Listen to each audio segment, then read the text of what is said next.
ரணிலின் வழியில் செல்லும் அனுரர சாங்கம் மக்கள் ஏமாற்றப்பட்டதாக குற்றச்சாட்டு. கொழும்பில் சொந்த வீடு வாங்க காத்திருப்போருக்கு மகிழ்ச்சி தகவல் கனவு நனவாகின்றது. தேர்தல் விவகாரத்தில் அனுரர சூறவாக்கும் மாயை கடுமையாக எதிர்க்கும் எதிர்க்கட்சிகள்.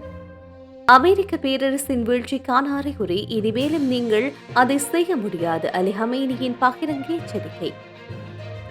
அமெரிக்க விசாவுக்காக காத்திருப்போருக்கு வெளியான அதிரடி அறிவிப்பு. பணம் வலுவிழக்கும், தாறுமாறாக உயரப்போகும் லோக விலைகள். பாபா வங்காவின் அதிர்ச்சி கணிப்புகள்.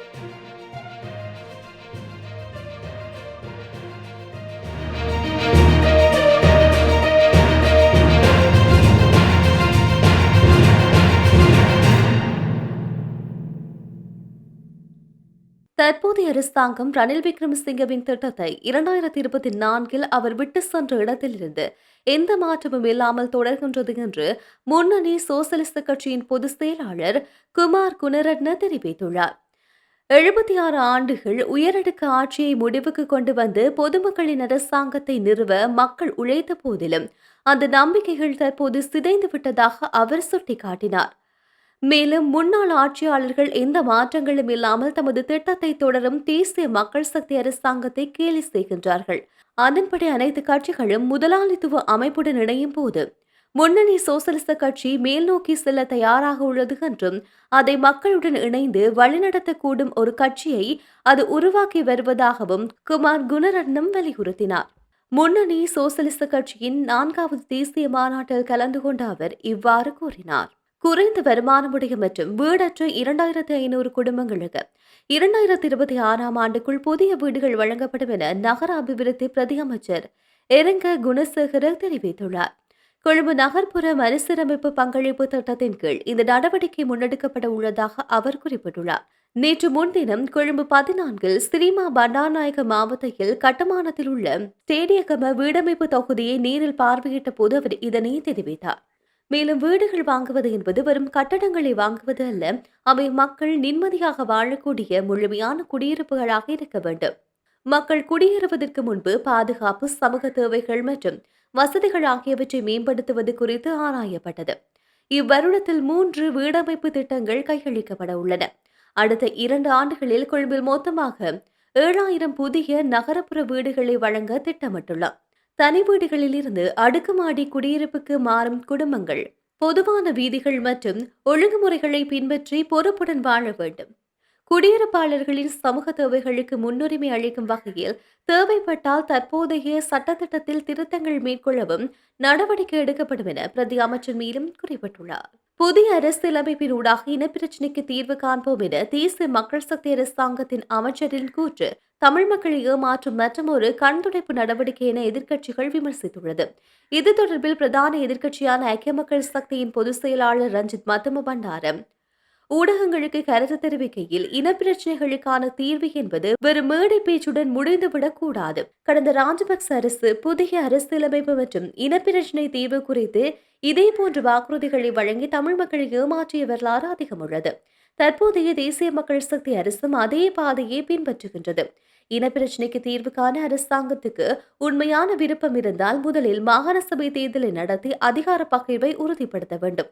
அதை செய்ய தவறும் அரசு புதிய அரசியலமைப்பு என்ற மாயை உருவாக்கி தமிழ் மக்களின் வாக்குகளை தக்க வைக்க முயல்கின்றது. இனவாதம் இல்லாத நாட்டை உருவாக்குவோம் என்று கூறும் அனுரரசு நடைமுறையில் தமிழ் மக்களின் நில அபகரிப்பு மற்றும் அடிப்படை உரிமை மீறல் குறித்து மௌனம் காப்பது ஏன்? முறையான வரையறைகள் அல்லது காலக்கெடுயின்றி அரசியலமைப்பு உருவாகும் என்று பேசுவது வெறும் அரசியல் நாடகமாகும். இத்தகைய போலி வாக்குறுதிகளை தமிழ் மக்களின் நம்ப மாட்டார்கள் என்று குறிப்பிட்டுள்ளார். அமெரிக்கா மற்றும் ஈரான் இடையிலான பேச்சுவார்த்தைகள் ஜெனீவாவில் நடைபெற்று வருகின்ற நிலையில் ஈரானின் உச்ச தலைவர் அயதுல்லா அலி ஹமேனி அமெரிக்காவின் கருத்துக்கள் மற்றும் அச்சுறுத்தலுக்கு கடுமையான பதிலளித்திருக்கின்றார். அதாவது 47 ஆண்டுகளாக அமெரிக்க இஸ்லாமிய குடியரசை அழிக்க முடியவில்லை என்று இன்று நடைபெற்ற பொதுக்கூட்டத்தில் அவர் குறிப்பிட்டுள்ளார். அமெரிக்க ஜனாதிபதி டொனால்ட் ட்ரம்ப் ஆட்சி மாற்றம் குறித்து பேச்சுவார்த்தைகளை விமர்சித்த அவர், உலகில் மிக வலுவான ராணுவம் கூட ஒரு கட்டத்தில் கடுமையாக தாக்கப்பட்டால் எழுந்து நிற்க முடியாமல் போகலாம் என்று எச்சரித்தார். அமெரிக்கா ஈரான் இடையிலான இரண்டாவது சுற்று பேச்சுவார்த்தைகள் ஜெனீவாவில் நடைபெற்று வருகிறது. இதற்கு முன்பு இரு நாடுகளுக்கிடையே வான்மை போர் தொடங்கியிருந்தது. அமெரிக்கா தமது விமான கப்பலை மத்திய கிழக்கு பகுதிகளுக்கு அனுப்பியிருந்தது. அமெரிக்கா பேச்சுவார்த்தை தோல்வியடைந்தால் ஈரான் விளைவுகளை சந்திக்க வேண்டியிருக்கும் என்று அமெரிக்கா எச்சரித்ததாக அலி கமேனி குறிப்பிட்டார். அமெரிக்கர்கள் கூறுகின்றார்கள், உங்கள் அணு ஆற்றல் குறித்து பேச்சுவார்த்தை நடத்துவோம், ஆனால் அதன் முடிவு நீங்கள் அந்த ஆற்றலை கொண்டிருக்க கூடாது என்பதாக இருக்க வேண்டும் என்கின்றார்கள். அப்படியென்றால் பேச்சுவார்த்தைக்கு இடமே இல்லை. உண்மையாக பேச்சுவார்த்தை நடத்த வேண்டும் என்றால் அதன் முடிவை முன்கூட்டியே தீர்மானிப்பது தவறும் முட்டாள்தனமான செயலுமாகும். அணு ஆற்றல் எங்கள் மறக்க முடியாத உரிமை. அது சர்வதேச அணு ஆற்றல் முகாமை வழிகாட்டுதல்களில் இடம்பெற்றிருக்கின்றது என்று அலி ஹமேனி குறிப்பிட்டுள்ளார். இன்டர்நேஷனல் அட்டாமிக் எனர்ஜி ஏஜென்சி விதிகளின்படி அனைத்து நாடுகளுக்கும் அணு மற்றும் செறிவூட்ட நிலையங்களை வைத்திருக்க உரிமை உண்டு எனவும் அவர் வலியுறுத்தினார். அமைதிக்கான அணு தொழில் என்பது போர் செய்ய அல்ல. அது விவசாயம், சிகிச்சை, சுகாதாரம் மற்றும் ஆற்றல் சக்தி தேவைகளுக்காக நாட்டை இயங்குவதற்காக என்றும் அவர் குறிப்பிட்டார். இதில் அமெரிக்கா தலையிடுவது ஏன் என்றும் அவர் கேள்வி எழுப்பினார். ஊழல் மிக்க மற்றும் அடக்குமுறைகளை கொண்ட அமெரிக்க பேரரசின் வீழ்ச்சிக்கான அறிகுறி அதன் பகுத்தறிவின்மையே ஆகும். எங்கள் நாட்டின் உள்நாட்டு விவகாரங்களில் தலையிடுவது அதற்கு எடுத்துக்காட்டு எனவும் எச்சரித்தார். மேலும் உங்கள் ஏவுகணைகளை இந்த வரம்புக்குள் வைத்திருங்கள் என்று அமெரிக்கா கூறுவதாக அவர் குறிப்பிட்டார். அது உங்களுக்கு என்ன? தடுப்பு ஆயுதங்கள் இல்லையெனில் ஒரு நாடு எதிரியால் நசுக்கப்படும் என்றார். 47 ஆண்டுகளாக அமெரிக்கா இஸ்லாமிய அரசை அழைக்க முடியவில்லை. அது ஒரு ஒப்பந்தம். இனிமேலும் நீங்கள் அதை செய்ய முடியாது. அமெரிக்கா ஈரானை நோக்கி போர்க்கப்பலை அனுப்பியுள்ளதாக கூறியதையும் அவர் சுட்டிக்காட்டினார். ஒரு போர்க்கப்பல் ஆபத்தான ராணுவ சக்தியாக இருக்கலாம், ஆனால் அந்த கப்பலை கடலில் அடிக்கடி கொண்டு செல்லக்கூடிய ஆயுதம் அதைவிட ஆபத்தானது என்றும் அவர் கடுமையாக எச்சரித்துள்ளமை குறிப்பிடத்தக்கது. அமெரிக்க விசா என்பது அவருக்கு வழங்கப்பட வேண்டிய கட்டாய உரிமை இல்லை எனவும் அது ஒரு அனுமதி மட்டுமே என அமெரிக்க வெளியுறவுத்துறை அமைச்சர் மார்க்கோ ரூபியோ தெரிவித்துள்ளார். மார்க்கோ ரூபியோ அரசு முறை பயணமாக ஐரோப்பிய நாடுகளுக்கு சென்றிருக்கிறார். இதன் முதல் கட்டமாக ஹங்கேரி தலைநகர் புடாபெஸ்டில் நடந்த ஐரோப்பிய பாதுகாப்பு கருத்தரங்கில் பங்கேற்றார். இதில் கலந்து கொண்டு கருத்து தெரிவித்துள்ள அவர், ஒரு நபர் சுற்றுலா பயணியாகவோ மாணவராகவோ அல்லது செய்தியாளராகவோ அமெரிக்காவிற்குள் நுழைந்துவிட்டு அங்கு அமெரிக்காவின் தேசிய நலன்கள் அல்லது பாதுகாப்புக்கு எதிராக செயற்பட்டால் அவரது விசா உடனடியாக ரத்து செய்யப்படும். விசா விண்ணப்பதாரர் இத்தகைய செயல்களில் ஈடுபட வாய்ப்புள்ளதாக குடியுரிமை அதிகாரிகளுக்கு சந்தேகம் வந்தால் அவருக்கு விசாவை வழங்கப்படாது எனவும் தெரிவித்துள்ளார். அமெரிக்க ஜனாதிபதி டொனால்ட் ட்ரம்ப் அமெரிக்க ஜனாதிபதியாக 2வது முறை பதவியேற்ற முதல் குடியுரிமை சட்டத்தை கடுமையாக்கி வருகின்றார். இதன்படி அமெரிக்காவின் பொதுநலன் விதியை தவறாக பயன்படுத்த வாய்ப்புள்ளதாக கருதப்படும் 75 நாடுகளுக்கு விசா வழங்குவதை கடந்த மாதம் தற்காலிகமாக அமெரிக்கா நிறுத்தியுள்ளது. இதில் ரஷ்யா, ஈரான், சோமாலியா, கியூபா மற்றும் வங்கதேசம் போன்ற நாடுகள் அடங்கும்.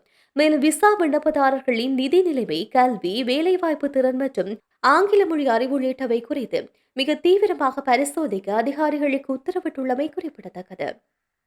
2026ஆம் ஆண்டுக்கு உலகம் சந்திக்க போகும் பொருளாதார மாற்றங்கள் குறித்து பல்கேரியாவின் புகழ்பெற்ற தீர்க்கதரிசியான பாபா வங்காவின் கணிப்புகள் தற்போது பேசுபொருளாகியுள்ளது. பாபா வங்காவின் கணிப்புகள் குறித்து சில சந்தேகம் இருந்தாலும் அவரது கணிப்புகள் சில நிஜமாகியுள்ளது. இவை தொடர்ந்தும் விவாதிக்கப்பட்டு வருகின்றது.